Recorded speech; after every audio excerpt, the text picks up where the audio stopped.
Les campagnes d'Azov.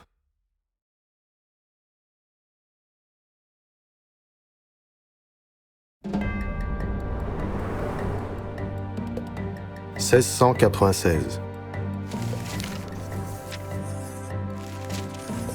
L'Angleterre adoptait des lois de navigation interdisant le transport de ses marchandises coloniales sur les navires étrangers. Le mathématicien français Guillaume François de l'Hôpital a publié son premier manuel de calcul différentiel, Analyse des infiniment petits. Pierre Ier mène les troupes pour la deuxième campagne d'Azov.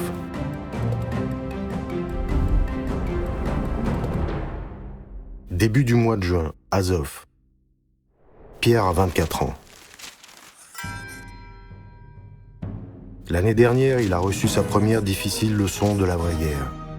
Mais il ne perd pas courage et au contraire, après avoir tiré les conclusions nécessaires, Pierre réalise les transformations militaires nécessaires pour revenir à la forteresse turque.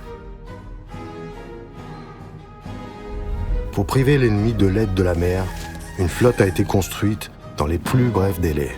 Une galère de 32 rames importée de Hollande a servi de modèle pour les navires de guerre. Pour augmenter l'effectif de l'armée de terre, le souverain a émis le décret selon lequel les serfs qui rejoignaient l'armée devenaient libres. Pour éviter de nouveaux désaccords entre les chefs de guerre, Pierre a réorganisé le commandement et a nommé en qualité de commandant en chef des forces terrestres le voyevode et le boyar proche Alexei Séménovitch Shein. De plus, Pierre a demandé au César romain et au prince de Brandebourg d'envoyer des ingénieurs expérimentés. Sous la direction de Franz Timmermann, ils établissent un plan des travaux de siège. Cette fois, après avoir perdu une partie des fortifications de la forteresse lors de l'attaque d'artillerie, les Turcs déposent ses armes sans attendre l'assaut. Malgré le succès de la campagne, l'accès à la mer Noire est toujours impossible, car le détroit de Kertch reste sous le contrôle de l'Empire ottoman.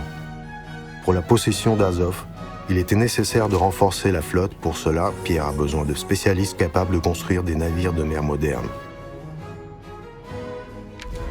Voici le tableau « Les campagnes d'Azov », peint par l'artiste Yuri Ushakov pour le projet d'exposition 30 peintures de la vie de Pierre le Grand.